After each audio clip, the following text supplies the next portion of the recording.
What goes bump in the night? Did Abraham Lincoln really invent pancakes? Is there a monster in the woods? Let's get paranoid about our survival if we even exist. Because the planet's scary, but cryptids are scarier.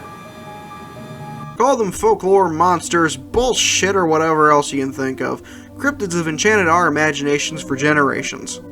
Cryptid, a creature that is found in stories and folklore that some people believe exist, or say they have seen, but has never been proven to exist. Also known as Bigfoot, Mothman, Yeti, Nessie, Loveland Frogman, Jersey Devil, the creator of Bitcoin, Kentucky Goblins, Fresno Nightcrawlers, Gray Aliens, and the Michigan Dogman, and a shit ton more. Basically, I'm just going to talk about some of my favorite cryptids. I don't want to talk about movies and music this week. I want to branch out and make something different, like Zoolander 2. Okay, maybe not that different from the original thing. That movie was way too different. We didn't need magic in the Zoolanderverse. Anyway, where was I? Oh yeah, cryptids. I'm going to rate these bastards out of 5. What the hell is that? Holy crap! It's a Yeti! And he's throwing snowballs at me! Bigfoot, this son of a bitch hailing from just about every fucking where. Seriously, I could make a video going through just every Bigfoot adjacent creature I could think of.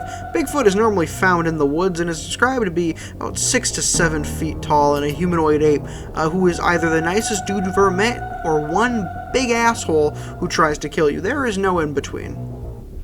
The Florida skunk ape is similar to Bigfoot, but instead is the redneck of Bigfoots. He likes to hang out in swamps while smelling like absolute shit, according to eyewitnesses, and hanging out in Florida of all places. This man is a degenerate. He needs to be stopped.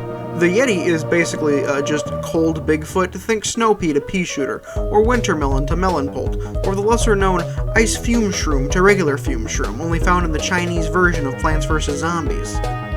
But anyway, the Yeti is really exclusively known to be just an asshole to everybody. And also, he likes to hang out in the Himalayas and that one Disneyland ride. I'm gonna give these big monkeys like a...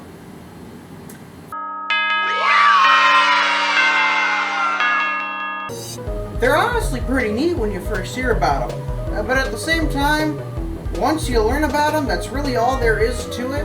Like, yeah, they all kind of have different bits to them, like skunky smells, and Bigfoot is either a major fucking douchebag or just kind of friendly, and the Yeti's just an asshole no matter what you do. It's just, they're like the perfect middle-of-the-road cryptid for me, because they're really fantastical, but at the end of the day, they're just big monkey. Like, I can see those at the zoo. And the Sand Guardian, Guardian of the Sand. Poseidon quivers before him! Fuck off! There's a lot of sea serpents, from the Nessie, to the Champy, to the Great Oki of Muskogee, to the Obajoki of Okoboji. Also known as that place in Iowa the X-Files had been using Oregon to represent as. You know Oregon, that place with the mountains and the trees. You know Iowa, the place known for nothing but corn. And fields of more corn. They look exactly the same, except for, you know, the fact they look nothing alike. How do you fuck up location scouting that bad? That's my only question. How you could have filmed it in the fucking jungle, and I would have believed you more. Who looked at that and went, yes, that is correct. Iowa is known exclusively for giant lakes, mountains, and trees, specifically tall pine trees that are taller than most buildings in Iowa. All of these sea serpents are rather similar in the end. Most have the same description, except for the Groot slang. A serpent with the head of an elephant. This may genuinely be the dumbest yet most terrifying thing I've ever seen in my entire life. This is the most uncanny shit I've seen in a while. This feels like something out of the backrooms. If this came at me, I don't know what I would do. Seriously, I think I'd just freeze and shit my pants. This thing is terrifying. Serpent 3. Groot's line 5 out of 5. This thing's a fucking abomination. Look! It's Mothman! The Mothman is pretty dope. His whole thing is showing up right before a disaster.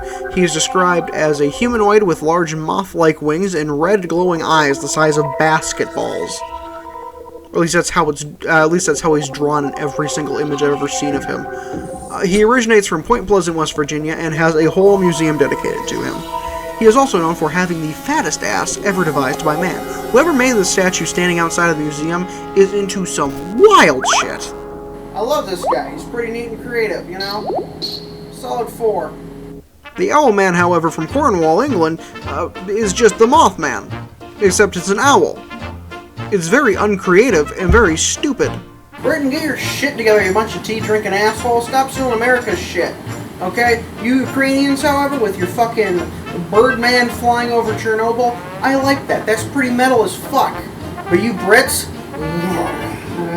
I don't like them putting chemicals in the water that turn the friggin' frogs gay. Do you understand that? Turn the friggin' frogs gay. Serious crap. The Loveland Frog, also known as Frogman. Man, a lot of animal people this episode. Is there a leak from the fucking furry convention next door? If I see ball pits showing up, you do not get a free hour in that thing. I'm gonna monetize that shit like the true American I am.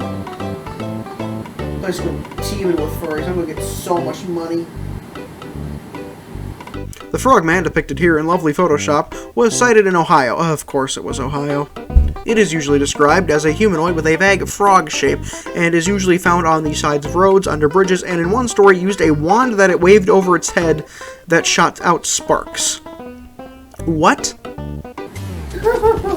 This thing's so great, it's a fucking 5. I mean, look at it. It's a gosh damn wizard frog person who hides under poorly lit bridges and does magic shows for passers-by with a fucking Harry Potter wand. Now I want this guy to have a full slew of movies, a full franchise, MCU style with the other cryptids. I want him to be the fucking Tony Stark of the Cryptid Avengers, okay? That's what I want. I want 6 seasons in a movie for this guy. Because this is the greatest thing I've ever seen. This isn't even fucking funny at this point. This is just fucking beautiful, okay? I don't know what high asshole came up with this. I don't even want to know. I'm hoping this thing is real. Because that's the funniest thing I've ever seen in my life. That thing is so great. It makes every single Oscar-nominated film and Oscar-nominated anything look like fucking horseshit. This is the greatest story ever told, okay? This thing's amazing.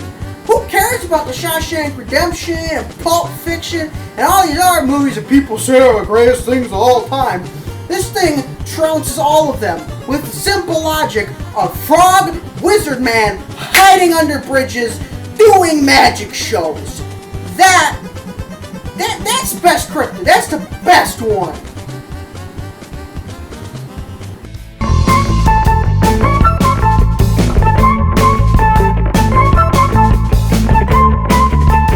We have the Fresno Nightcrawlers, which just sounds like the unsavory types that hang around waiting for women outside of bars.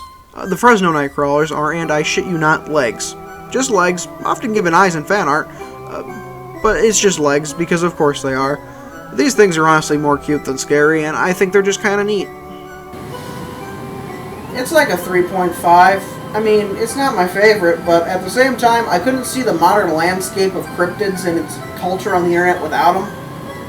After that, the seafloor split open and swallowed the Caribbean. Earthquakes ravaged the west coast of America, and goblins were still really, really scary. Ew, I like them. I like goblins. Ah! Kentucky goblins are basically just goblins. In 1955, a family in Hopkinsville, Kentucky, 5 adults and 7 children, rushed into the local police station one night claiming they had fought off a large group of little green men in a shootout at their home, and when the cops came by to check, it indeed looked like a shooting had happened, but no goblins were found.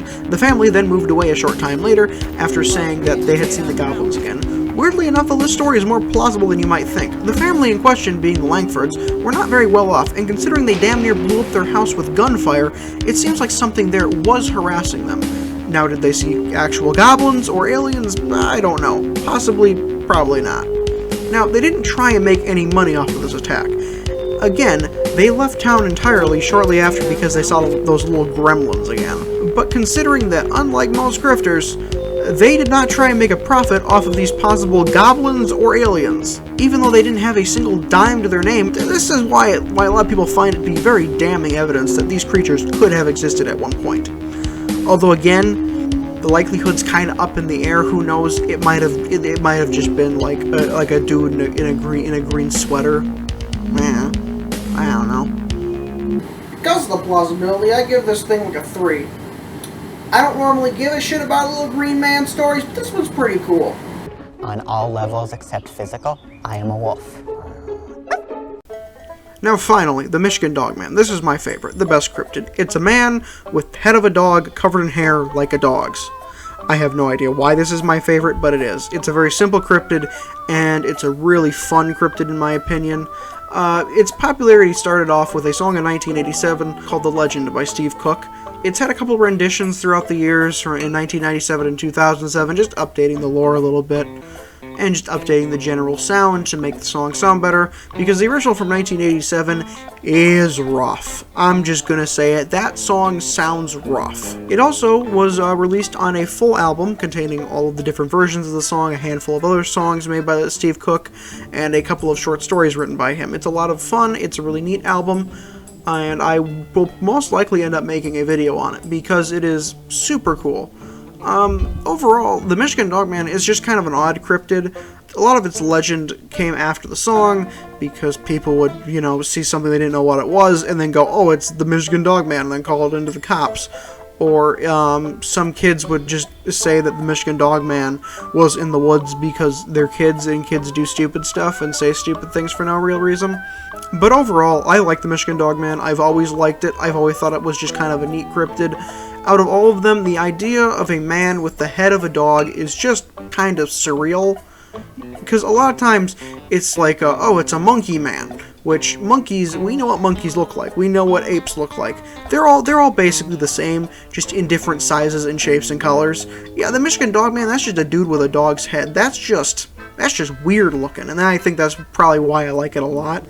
It could also just be the fact that that was one of the very first cryptids that I ever got into myself when reading about them and learning about them, and I also watched a really cool Mr. Ballin video, who Mr. Ballin in general got me into the strange, dark, and mysterious. He is the 100% the reason why I'm making this video, because without him, my interest in cryptids probably would not be as much. I've always liked the Dogman. Don't know why it's my favorite, it just is. There's just something about it. There's something about its allure. There's something about its just kind of uncanniness that I really like. This is my favorite cryptid of all time for some reason, so I give it a 5.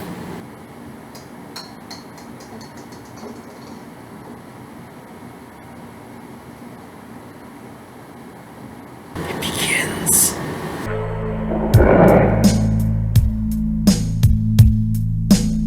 A cool summer morning in early June is when the legend began. At a nameless logging camp in Wexford County where the Manistee River ran. 11 lumberjacks near the Garland Swamp found an animal they thought was a dog.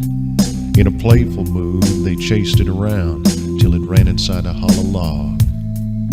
A logger named Johnson grabbed him a stick and poked around inside. Then the thing let out an unearthly scream and came out and stood upright.